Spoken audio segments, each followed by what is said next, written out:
Hello, I'm Sue Hillis, a board member of Women in Politics. Women in Politics has launched the 2020 Ask Her campaign as part of an effort to encourage women to consider running for office in an upcoming election at any level of government. This campaign's primary goal is to support all women who would like to become involved with politics by sharing the experiences, perspectives, and advice of other women who've already entered the arena. We will hear from women who previously served in public office, from current elected officials, and women who ran in the past. All will offer their advice and experience to help inspire other women to enter the race. Above all, we want to achieve the goal of having more women's voices at decision-making tables. Today, we welcome Maureen Cassidy, Councillor from the City of London. Welcome, Maureen. Thank you. Can you tell me about when you decided to run? In a lot of ways, my story was typical in that I was asked. I honestly had never considered it before, and it was my former current city councillor, Joni Beckler, that asked me to run. And Joni has been a really great mentor to a lot of, not just women, I think a lot of young men who went on to become city councillors as well viewed Joni as a mentor. She had such great experience and as a community builder, even before joining politics. So I needed to be asked, and I needed to be asked a number of times. I certainly didn't say yes the first time. And what questions did you ask yourself that you thought you needed to answer in order to make the decision? I think, like a lot of women, I went through a period where, you know, my initial response to Joni and my initial inner thoughts were, I'm not qualified for this job. And I know in the past, when women especially voice those thoughts out loud, opponents use them as ammunition and proof that you don't deserve to be there, and they sort of poke that weak spot in us. And it's just, I think it's a natural human, for most normal human people, it's a natural instinct to think, to have that little bit of insecurity and think, I'm not qualified for this. But the beauty, especially of municipal politics and politics in general, is everybody is qualified. And because every voice is important and everybody brings a different lens and a different set of experiences, a different set of wisdom and knowledge to the table. And the most important, the best decisions are made when we have that breadth of knowledge and experience. So that sort of inner voice, that questioning voice, was that the biggest hurdle you had to overcome in order to commit to running, or were there any others? That was the biggest initial hurdle. And it, you know, my story is a little bit unique because I did eventually say yes to Joni. Where Joni and I met was in her capacity as my city councillor. As is similar to other city councillors have had this experience. There's a development application that came forward in my neighborhood, and my neighbors asked me to help them through it. And I didn't have any in-depth knowledge on the planning process or on how City Hall works or any of that stuff. And so as one of the leaders of my community, Joni Beckler, I sought Joni out, and Joni really did mentor me through the process and helped me be an effective voice for my community. Even though we weren't successful, we did get our concerns addressed, and it did affect the outcome of that particular planning application. And that, when you have even a semi-success like that, that does help with your confidence. And Joni, her main argument for convincing me was the planning process is, after the budget, is probably the most complex part of the job of a councillor. And she said, and you've got that down already. So in just a few months, I went from absolute zero knowledge to a great deal of knowledge. And because of that, I have been on the planning committee for 5 out of my last 6 years in total on council. So that was really helpful. And she talked me into that, pointing out what I had learned in a short span of time. But then shortly after I told her that, yes, I would do it, I was diagnosed with breast cancer. So right after that diagnosis, there's a lot of the breast cancer treatment is a full-time job. And I really couldn't think about anything else while I was going through that. And mine ran a whole gamut of surgery, chemotherapy, radiation, and plus an injection drug treatment that I was on for a full year.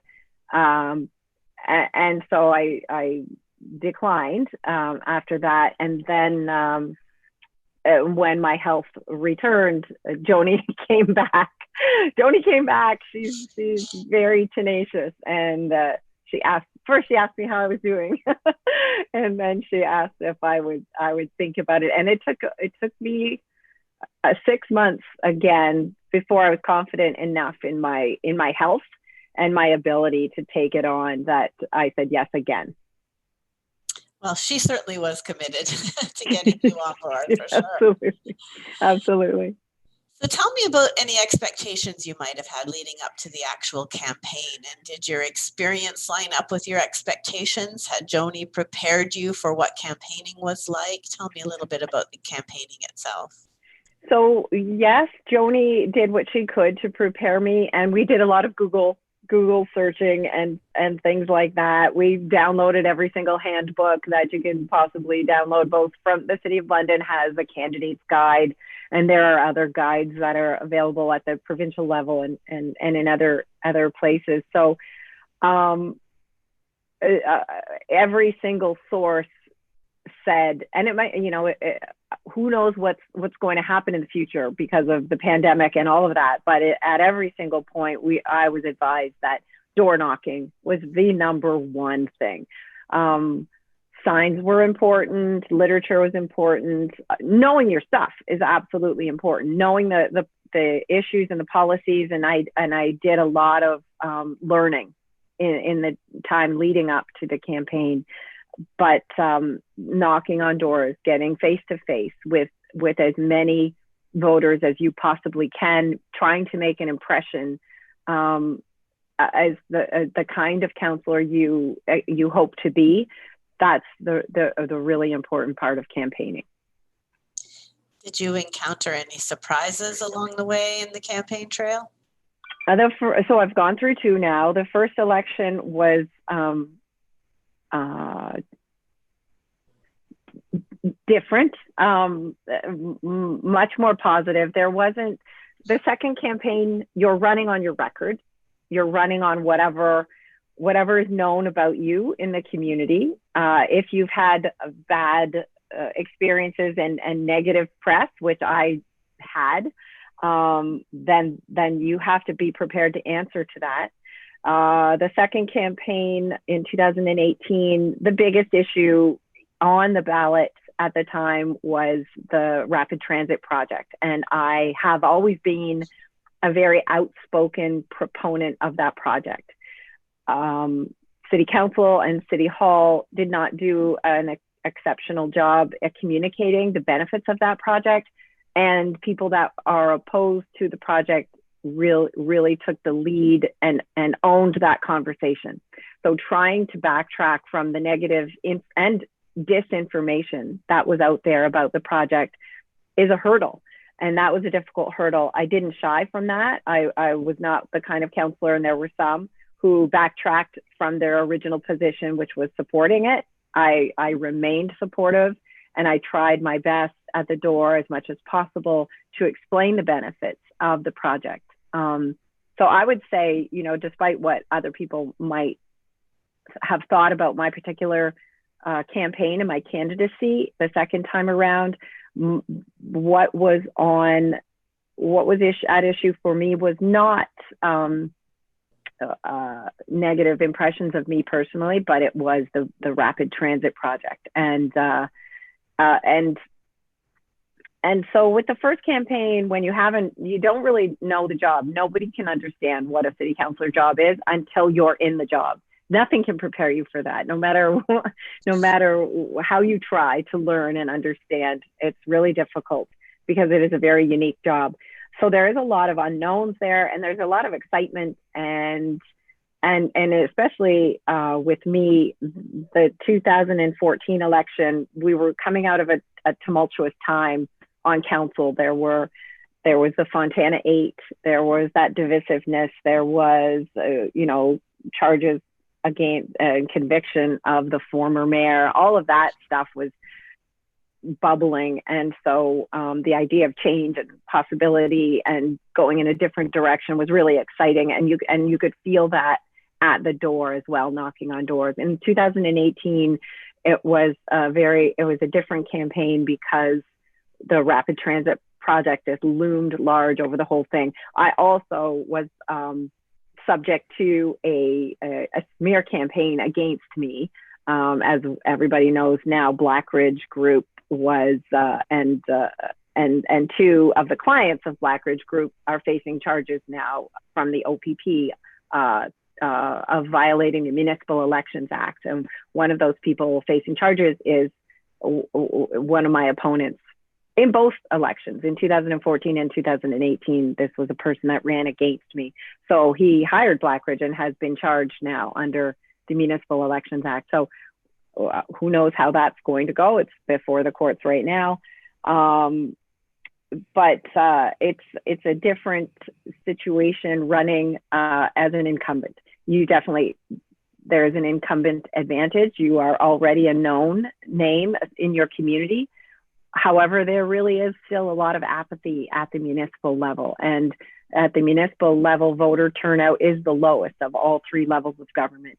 London tends to do better than a lot of other municipalities, but still 39% voter turnout in the last municipal election. That's not good when you consider the direct effect that municipal government decisions have on our day-to-day lives. We should be paying attention more as constituents and as voters. Yes, I think it's unfortunate. People really don't understand what the different levels of government do. Mm-hmm. And so I think that certainly has an impact as well, as you say. And it seems as if the incumbents have an advantage, but they also can be more of a target, as you've suggested, because they do have a record, or they do have issues that people know about their record, and that makes you a bit of a target as well. Mm-hmm. Mm-hmm.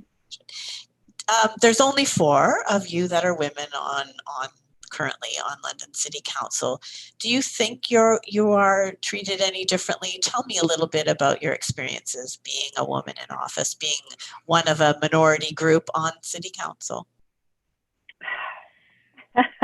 So I can say at the beginning of my first term, there were 4 women as well. 2 of us have returned, and now we have 2 new women on council. So in the first term of council, we did notice that the press did not come to us for interviews or quotes or comments or anything like that. They almost always went to the men. It was a double, and all of the media at the time, most of the media at the time were men. So I think there is a double reason for them not coming to us. Number one, the male councillors, some of them, proactively sought out the media, proactively called the media and said, I have an opinion on this and I want to share it with you. And for the most part, we didn't do that at the beginning. I started doing that after a short time. But we did, a former councillor, Tanya Park, and I asked for a meeting with Pat Maloney, who was the Free Press reporter covering City Hall at the time. And we sat down with him and we pointed this out to him. We said, you never ask us for our opinion. You never come to the women for comment. Why is that? And he hadn't noticed. And he really did go out of his way to come to to the women counselors. And I know that we had an effect because he no longer reports on City Hall. He's an editor now, but the person that replaced him is a woman, Megan Stacy, and she told me that when she started, he sat her down and gave her advice. And one of his pieces of advice was, if you lead with a quote, if your story leads with a quote from one of the women city councilors, you're going to have a good story. And so I thought that was really, that was a nice evolution of how things are covered. And I do notice in her stories, she often, not always, but often has a comment from one of the women counselors. Other than that, are we treated differently? I think some of the women counselors would come right out and say, absolutely, yes, we are. I don't know. I can't. I'm a woman, and I have the experiences that I have, and I've grown up the way I have, and I'm a lot older than so there's the older women on council, and then there's the younger women on council. So I'm definitely in the older group. So I think, if anything, sometimes some of the more assertive, I'll say assertive, male counselors have certain expectations of how we are, how we will be. And I think to some degree, we are underestimated. And I don't think that that's necessarily a bad thing. I think politics should be, especially at the council level, should be more of a collaborative thing. We're not always going to agree, but we don't have a party in power, a governing party, and we don't have an opposition party. And so I don't think we should treat each other as everybody's in competition or in opposition. We represent our wards and we represent the community at large. But there are some councillors that do believe in that sort of opposition style of politics, and that's fine. It's okay to be underestimated. And you can produce surprises that way, can't you? Yeah, absolutely. So what advice or guidance would you offer a woman who's just starting to think about running for political office? So if they're thinking about it, I think they need to do their homework. They need to find out what the policies, what the issues are that are concerning to Londoners. And not only that, they need to find out all the information they can on what's actually happening at City Hall. So, you know, right now there are a number of things going on at City Hall. We have different plans and different projects that have been approved. So rapid transit is one project, and people think, for example, you know, we started out with 5 branches of the rapid transit line, and 2 are killed. Well, that's not true. 3 were brought forward to the provincial and federal governments for funding requests, and we were successful in achieving the funding from the other levels of government for those 3 lines of the rapid transit project. That doesn't mean the other 2 lines are dead. I know the opponents of rapid transit think that they're dead, and even some of the people that are in favor of rapid transit think that they're dead. They're not dead. We're just not moving forward with them in these initial phases. But this always was going to be at least a 10-year project, and at least one of the lines, the Richmond line, was always destined to begin in one of the later phases of the project. So do I think rapid transit is going to be bigger and larger eventually than these initial 3 legs? Yeah, I do. So it's important for people to understand that thing that's going on, the climate emergency action plan that is moving forward, as part of the climate emergency action plan, the waste diversion project that's going forward, the downtown action plan. All of these plans have been approved, but they still, like, every time a plan is approved, it still comes forward in steps and increments for other approvals, and funding is a big part of it. So you can approve a plan, but you have to have the funding to go along with it. So it's really important for people to understand what's already in the works, what's moving forward at City Hall, so they can talk about these things with knowledge when it comes to time to do debates, when it comes time to knock on doors and people ask them questions about things, where they stand on different issues. They have to know where they stand on all of these issues and other things. The other really important thing is to have a support network, not just a support network of people that are going to knock on doors with you. And you don't necessarily need an army.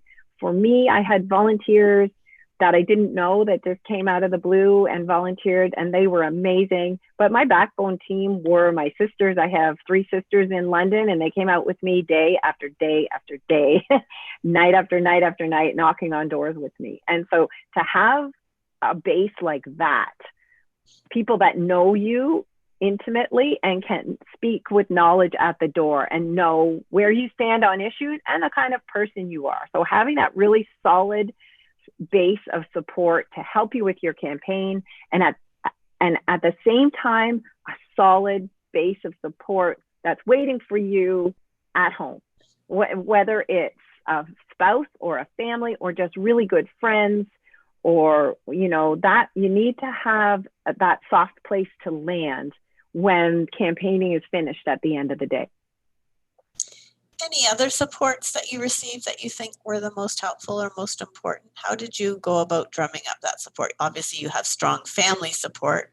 Was there anything else that you found to be really helpful?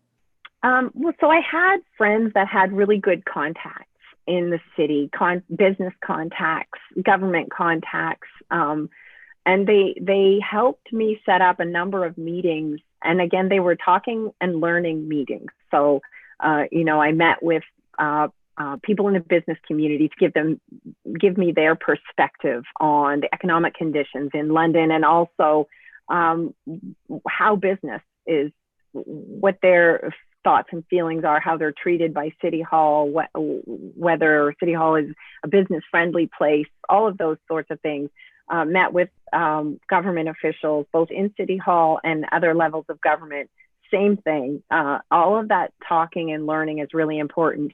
And it's really important to find people that can help you raise money. And I had that as well. I had friends who had contacts. And if you as a candidate, I know a lot of candidates for municipal council are a campaign of one, and they make it happen. And it's possible to make it happen, but it's so much easier if you have. And I didn't have like this outstanding, grand, huge team. I had a really small team, but I had the right kinds of supports that I needed. And if you as a candidate don't have to worry about money, if you can have somebody that's going to take that on for you, whether it's just sending out emails, making phone calls to everybody they know, bringing in those small donations, getting, you know, the maximum donations where you can as well, because if you can concentrate as a candidate on learning the things you need to know about the issues and the policies, and concentrate on knocking on doors, going to events. So I always have question and answer kind of events at the different long-term care homes and retirement communities, because they tend to have their own polling stations.